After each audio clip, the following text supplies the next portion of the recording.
Welcome to Positive Philter with your host, Philip Wilkerson, a podcast that focuses on friends, family, health, and career, with a little self-help along the way. Please join me in this journey for self-improvement, and I hope what I have to share will make you a better person, thus making the world a better place. I hope you enjoy the show. I hope you enjoy the show.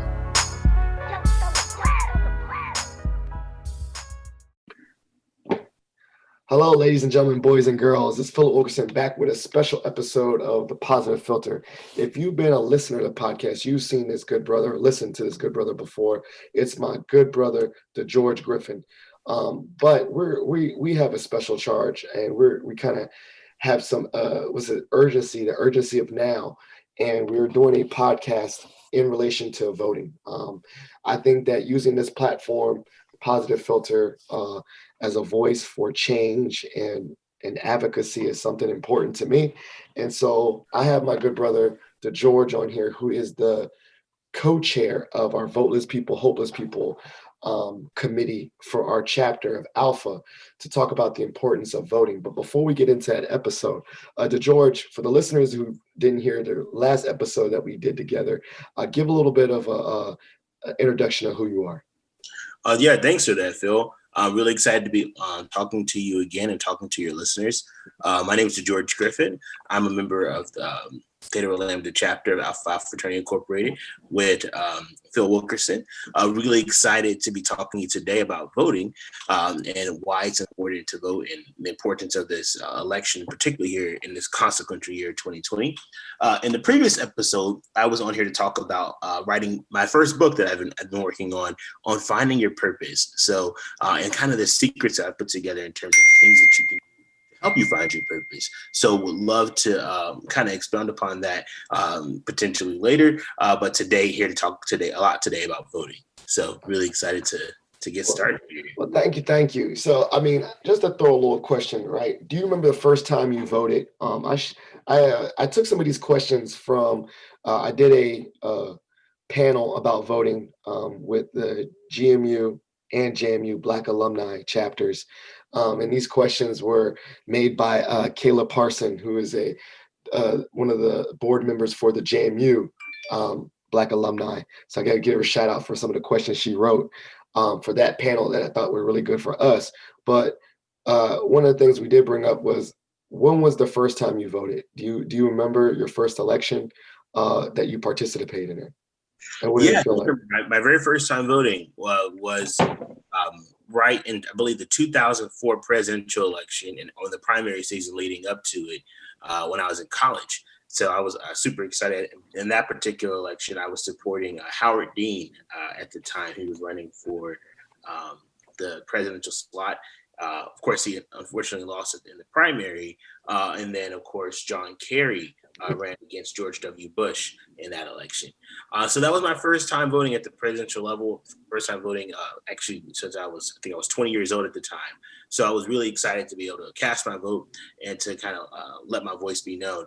And then, of course, 4 years later, we had the great opportunity to vote for President Barack Obama to become the first president of the United States. So civic engagement is something that's always been near and dear to my heart. And of course, it was definitely something I've always, ever since I've had the chance to express my vote, I did, but also want to encourage other people to vote. Even during my first vote, I was a part of our Students for Dean on my campus at the time. So definitely I've always been engaged, and it's something that's a passion of mine. So you even had had bumper stickers on campus, like voting for Dean, like you got really involved. Yeah. Students for Dean was a whole movement. It was all over the country. He was probably one of the first candidates to really take the strength of the student population and kind of drive that. So at that time, I guess he was the pre-Bernie Sanders, before Bernie Sanders. So, but it was awesome being able to be a part of that, and of course help engagement, and of course also help introduce you to other college students as well. Oh, nice. So, we're going to just get right into it. We're going to say like the why. So people may say that they don't like either candidate, right? Or they don't see the point of voting. Why is it important to vote, seeing as this election is more than the choice of just the president? Yes, well, it's important to vote in every election because you have to think about how we got to the ability to vote. There have been people, generations of people, going back hundreds of years in the United States of America who did not have the ability to vote. And particularly in the United States, voting was something that was reserved specifically for land-owning white men, period. So if you weren't a white man who owned land, you could not vote. As time progressed, the franchise of voting got opened up, but it took hundreds of years of blood, sweat, and tears for people to vote. So why do you need to vote? Because you need to respect the people who fought hard for you to have the right to vote. Of course, when we think about voting in this particular context, we also have to take into account that voting is not just about the candidate, particularly at the presidential level. Of course, you do want to be strategic and ensure that you're voting for someone who's going to vote in your interest or be in your interest. Me personally, I like to see more progressive images of things in this country. So I'm going to vote for a more progressive candidate. But of course, some folks, they like to see a more conservative person. So, they'll vote in a conservative direction. But of course, when we think about the impact on our personal lives, what has the most impact on our personal life is down ballot races. So your actual mayor, your city council member, your district attorney. There was a lot of outrage this summer, particularly, and me included, with all of what's been going on in this country and how a lot of times there's terrible abuses in our criminal justice system. That's on the ballot. If you want to see improvements in the criminal justice system, you have to know who's in those seats. Who is your district attorney? Who is the sheriff? Who are the judges in your area? If you want to get better outcomes, you have to have people in place who are going to run better operations, that have more accountability and have the ability to where people will be held to the actual fullest extent of the law if they are to abuse their power. So voting is important because it impacts every aspect of your life, and do not waste your opportunity to vote, particularly in light of the tons and tons of many years of all the actions that people took. It really wasn't until 1965. Mm-hmm. Let's let that resonate for a second. Mm-hmm. That only 60 years ago, not even a full 60 years ago, did Black people have the ability to vote without a potential poll tax or all these crazy things restricting you to vote. So it is important that we vote. Yeah, so you said two things too. Like, when did you realize it was important to vote? Like, for you personally? Yeah, I feel like my grandparents instilled in me, on top of my parents instilled in me, the power and importance of voting, just because your vote is your power. When we live in a democracy, particularly a representative democracy, if you don't vote for the people representing you, you're letting the other side vote for the people who are representing you. So when your interests aren't met, it's because you didn't show up. Mm. And so your grandparents talked about it. Like, was that dinner talk or dinner conversations, or just did they take you to the polling places? How did you said your family brought that up? How did that work for you? I always would see them vote prior to being, of age. I remember one of the cool things for me too, growing up in Southern California, was in the year 2000, which was my first major entry into presidential politics. I was 16 years old. The city of Los Angeles was the host city for the Democratic National Convention for Al Gore. So you had a first-hand encounter with politics up close and personal at 16 years old in my home city. But then, prior to that, of course, seeing my parents talking about who they were voting for and seeing them go actually vote and bring their sticker in, and all of that was something that was constantly drilled into us, that, you have to vote, you have to express your power. Of course, there was different, things going on at the time. So I remember in 1992, you had the Rodney King situation in Los Angeles, and these massive riots that ensued after that. So voting is something that's always been important because there's always been major issues at play, and it was important to vote. And my father always emphasized voting as well. And so you did talk about it, like the polling tax and stuff, and you specifically said the year. And so, seeing the history of voting in the Black community, why is it important to educate older and younger members of the community on the right to vote? Yeah, it's important to educate folks on the right to vote because, again, voting is your power. You Mhm. have to know who's on those ballots. You need to know who these people are that are making the decisions that impact your life. Yeah. So no matter how old or how young, it's important to know, what's going on in this world, ensuring that you're keeping up, and ensuring that you understand, particularly like, who these people are, uh, what's on at stake, and Yeah. ensuring that once you realize what's at stake, that you are going to make your voice heard, so that way your interests and your values are reflected in your governing officials. So knowing that this is really important, and you said the trickle down effect, obviously I agree with you wholeheartedly that it's more than a president, because obviously the president elects his cabinet, and then that's a big effect. That's the outcome. Or they also elect or appoint, as I say, appoint Supreme Court justices. So I think I agree with you that it's more than just one position. You have to look at like how this magnifies to larger than one person, but it does start from that top too as well, like the executive branch. But then I also thought exactly what you said about participating in, what you call it, bottom down election. What was the term you used for the other elections for the mayor and things Your like that? local elections, you want to make sure you know what's going on locally, Yeah, because decisions locally impact you at a much greater level. Like if you're driving down the street in your city and you hit a pothole, yeah, your local officials are the ones responsible for ensuring that pothole's filled. From anything from trash pickup to uh, hmm, programs in terms of local funding, city parks, all of that is funded at the local level. So you hmm. have to know who are those people, what are their initiatives, what are their priorities. So for this upcoming election, who, not like people wise, position wise, who are we actually voting for? What positions? Particularly in Virginia, what do we vote? Who are we voting for in this upcoming election? What candidates So or in Virginia, this position is a wise? non-gubernatorial election. So in Virginia, the gubernatorial election actually falls next year. Hmm, But this year, you're voting for a lot of your local officials. You're also hmm, voting for the entire House of Representatives. hmm, Also, you're voting for, this year is also not a Senate year in Virginia, but typically you're also in other states, you're voting for your U.S. Senator. And then you're also voting for your um, of course, the president and all of our federal elected officials as well. So knowing that it's important, hmm, particularly in Virginia, to vote and to make your voice heard. hmm, hmm. I know nationwide that people are voting down ballot as well. They're voting for their mayor, they're voting for their city council member, they're voting for their judges, they're voting for all the people who have an impact on their personal life. Yeah, thank you. And that was the word I was looking for, down ballot. And what does that mean? Particularly down ballot mean again? Explain that, because that's a new term. I've The concept of honestly. down ballot. So the president, obviously the top of the ballot, but as you Hmm, continue to go down, you're going to find other positions. Again, these are the positions that have the most impact on you.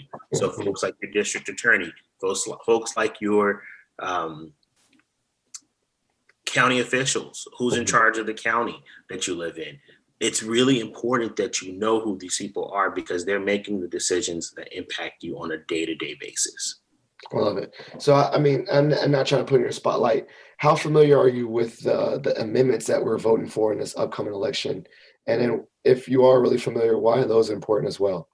So amendments require typically a number of people to support. So amendment starts with a petition. So that depends on Mm, the state. Of course, if you're looking at a state amendment, it's those state amendment initiatives mhm, typically start with a petition. You have to get so many signatures to get the amendment on the ballot.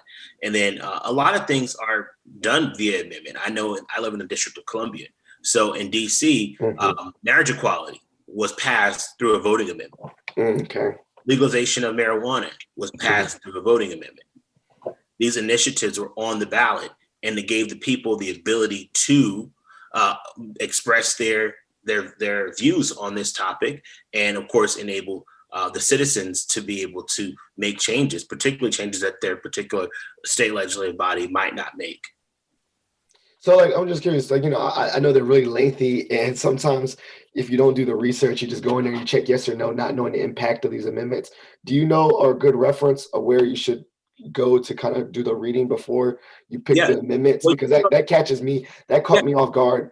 Previous elections. you can go to your local state department or your Board of Elections website, and then you can actually just get a sample ballot. Of course, any of your board of elections are going to mail you a sample ballot, so check your mail, read your mail.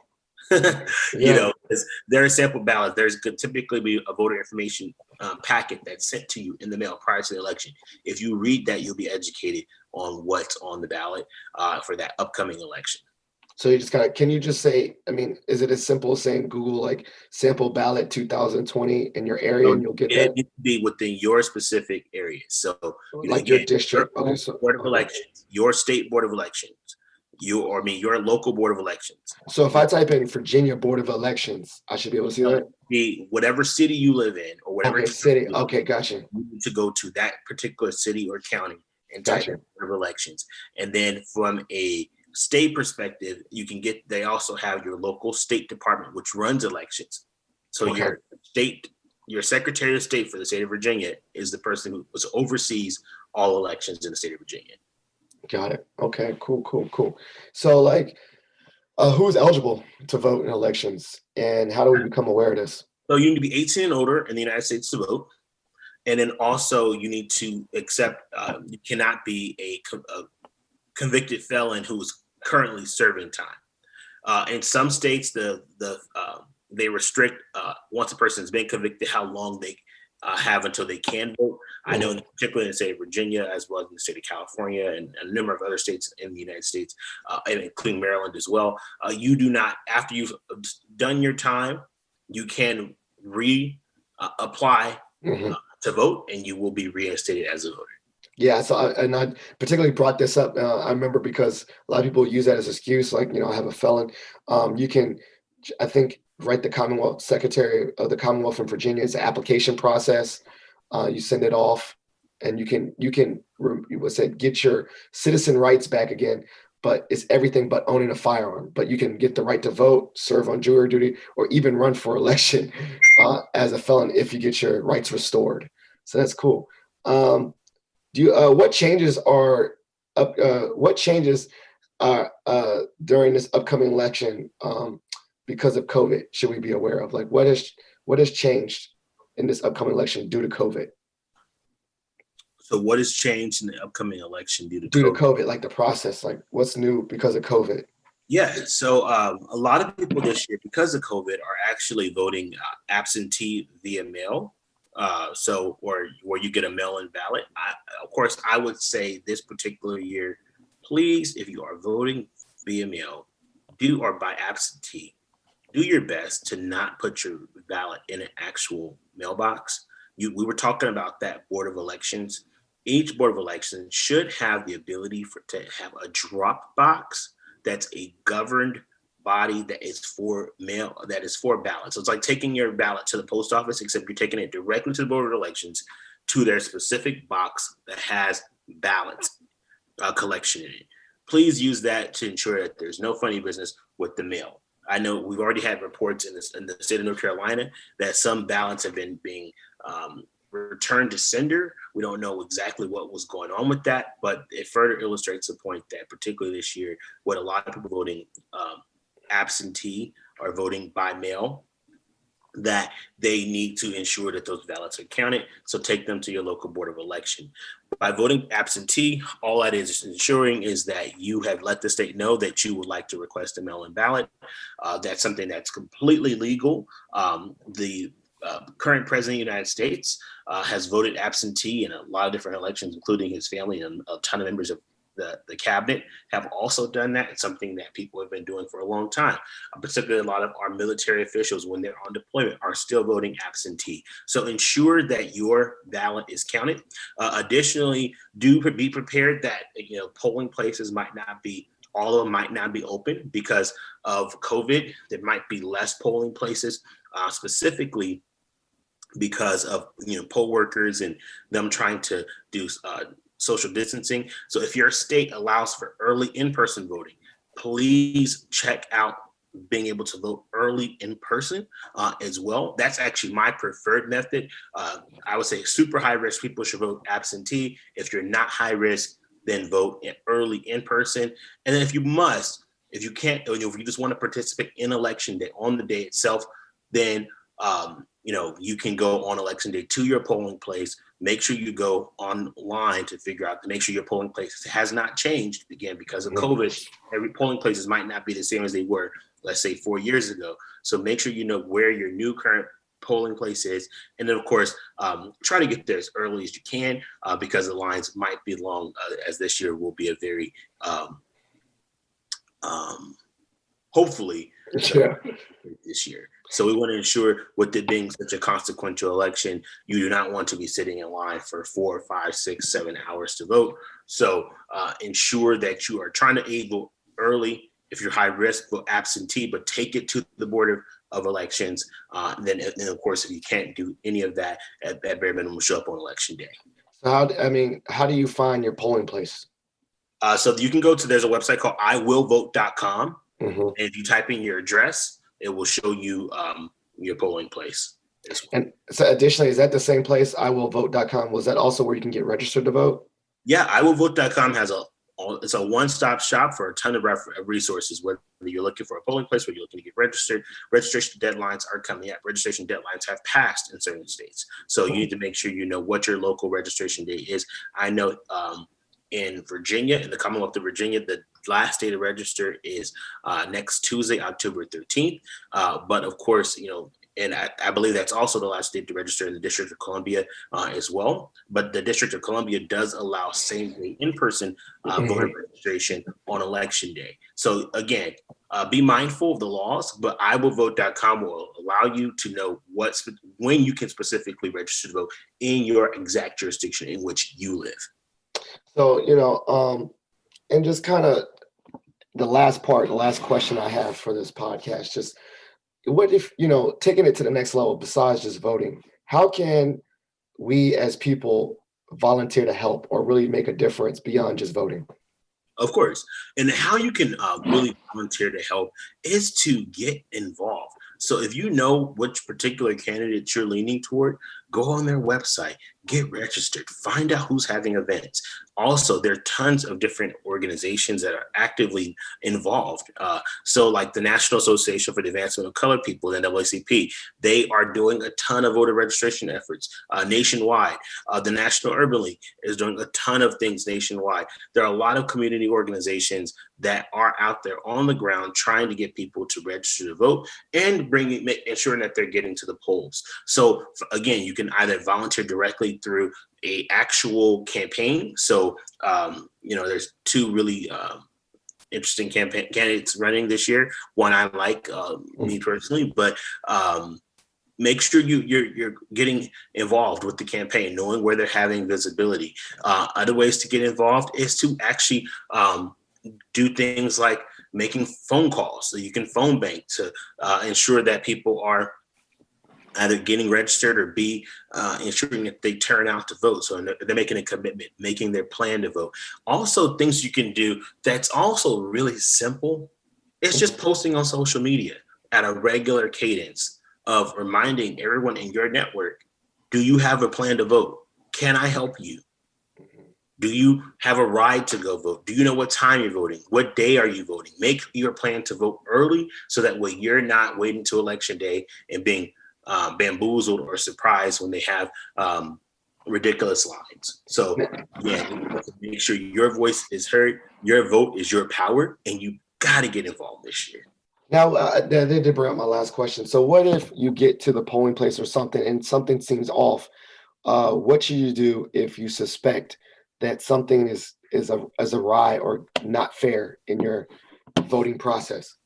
Yes, you need to alert the authorities. So if you get there and you find that there's an issue, you need to definitely alert the authorities. There's also a number of election protection hotlines that are available to you on the day of the election. I know that the NAACP has a hotline. So if you want to Google NAACP election protection hotline, they'll give you a number to call on election day to report any issues in terms of voter suppression. And of course, there's also different organizations that are fighting for us day in and day out, particularly on election day, to ensure that ballots are being sent to the right polling places and that things are operating the way they're supposed to.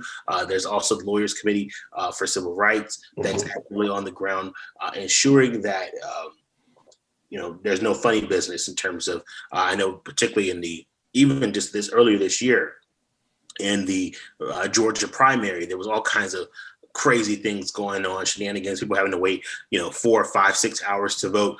So if that's happening, let people know immediately. Let your local news station know.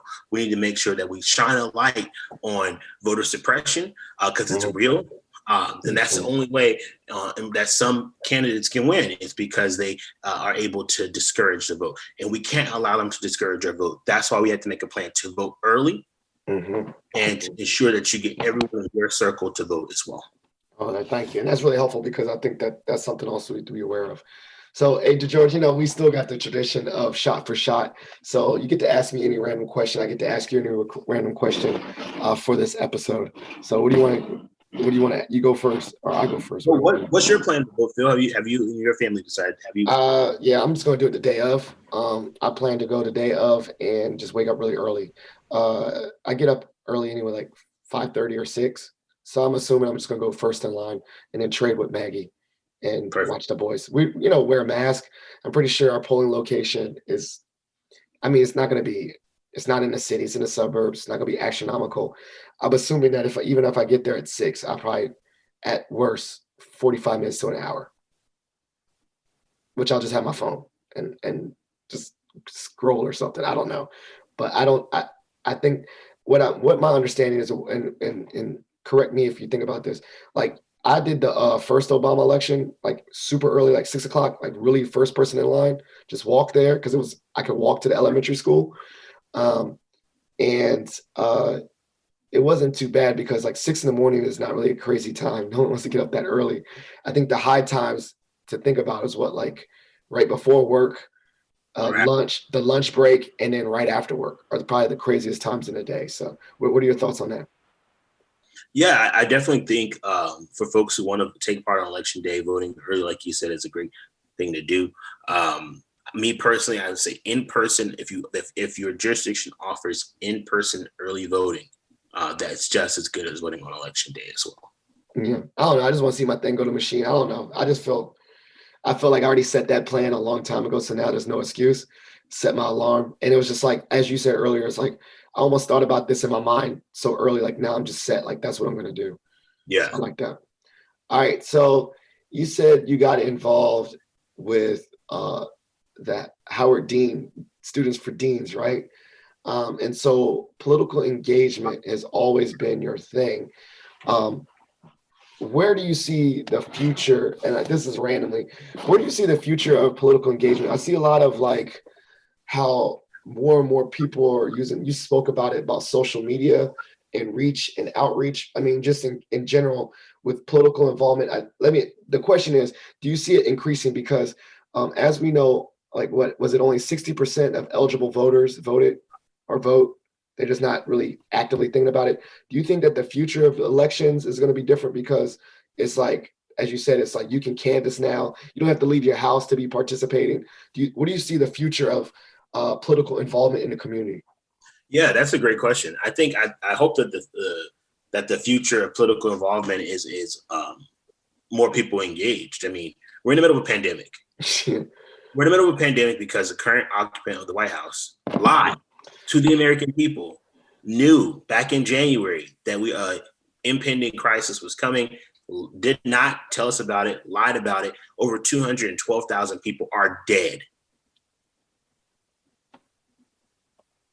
I'm pausing there because those are real people. Those are real families, and it's unacceptable. So I hope that when you hear the analogy vote or die, which was a whole campaign back in the early 2000s, that people realize you need to vote. Your life depends on it.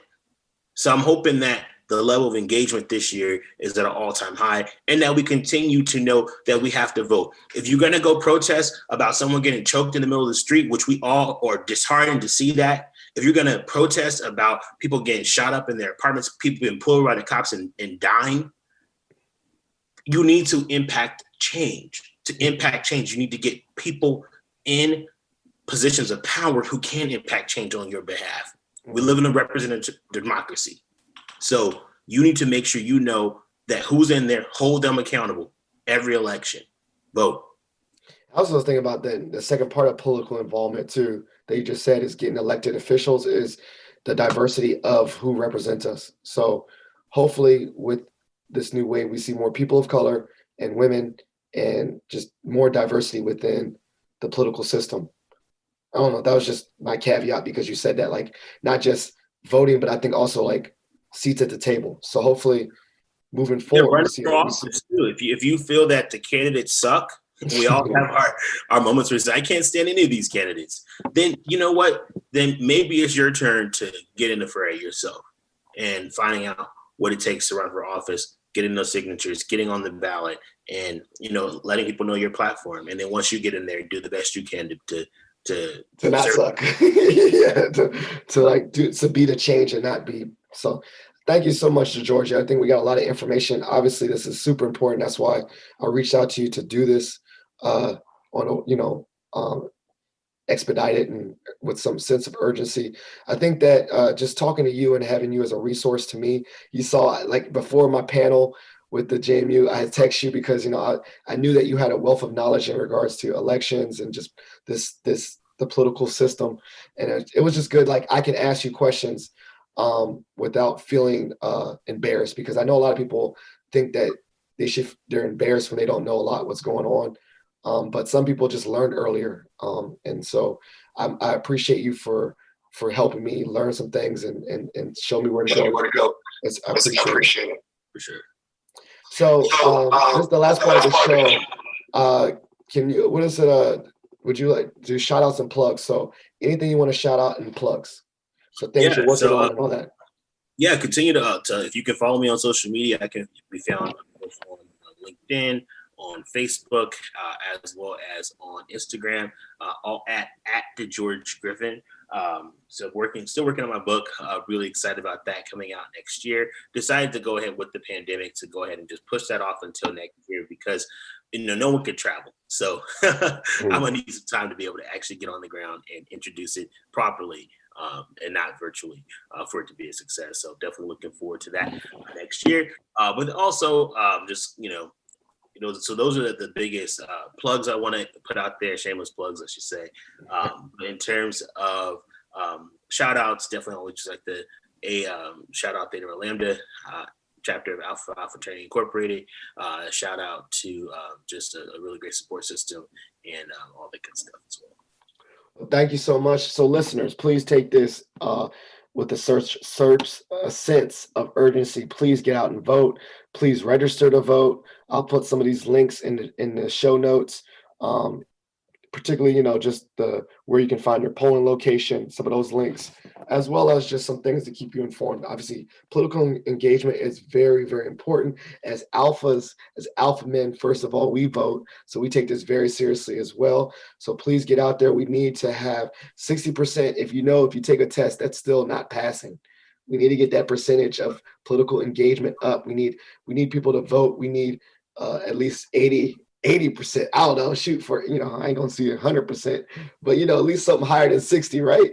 And so we need to all get involved, all share our voice, and all put people in office that really speak to the people and not to, not the people, So we need to make sure that we really exercise our voice. And I like that what you said, DeGeorge, about exercising our power, because we all have power collectively, right? You may not think that you have power as an individual person when you slide your name through that ballot, but that individual person adds up, and that is the collective power that we all have together. And so you do have a voice and you do have a sense of power. I like that. I'm going to use that moving forward. So thank you so much. Get out and vote, and thank you. Thank you for listening to Positive Philter, a podcast that focuses on family, friends, career, with a little self-help along the way.